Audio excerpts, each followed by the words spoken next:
Οι αλλαγές από τις προηγούμενες αυτοδιοικητικές είναι ότι δεν θα είναι ξεχωριστή κάλπη για τα τοπικά συμβούλια, αλλά θα είναι στο ίδιο ψηφοδέλτιο.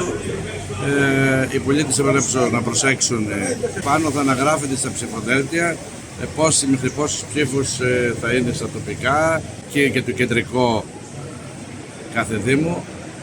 Θα πρέπει να είναι προσεκτικοί, επειδή τα ψηφοδέλτια φτάνουν σχεδόν και 70 εκατοστά σε μήκος, άρα θα πρέπει να προσέχουν ιδιαίτερα πού θέλουν να βάλουν το σταυρό, διότι αντιλαμβάνεστε ότι θα γίνουν λάθη. Θα πρέπει επίσης να προσέχουν τα ψηφοδέλτια που μπορεί να έχουν από το σπίτι τους, να μην τα μπερδέψουν και να βάλουν στους φακέλους του Δήμου ψηφοδέλτια της περιφέρειας, διότι θα είναι κοινές εκλογές, όπως καταλαβαίνετε, για την πρώτη και την δεύτερη αυτοδιοίκησης.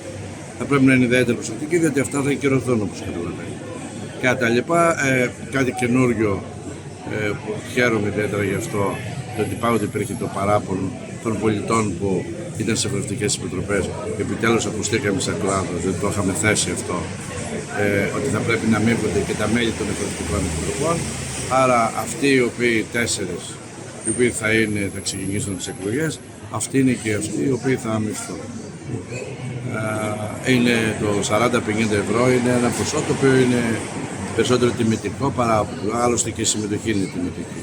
Απλώς επειδή η πολιτεία επιτέλους αντιλήφθηκε πόσο πολύ δύσκολο είναι να είναι κάποιος και επειδή υπήρχε και προθυμία να είναι, είχαμε πάντα προβλήματα με τις συγκρότησεις των ευθυντικών επιτροπών και άρα με τη λειτουργία των εκλογών και την πρόοδο της εκλογικής διαδικασίας, η οποία θα είναι μακρά, θα αργήσουν τα αποτελέσματα, θα πρέπει να το πω, διότι οι κάλπες ανάλογα είναι μονά ή ζυγά, τα εκλογικά τμήματα θα γίνουν εκλογές, θα βγουν πρώτα αποτελέσματα για το Δήμο και μετά για τις περιφέρειες ή το αντίστροφο.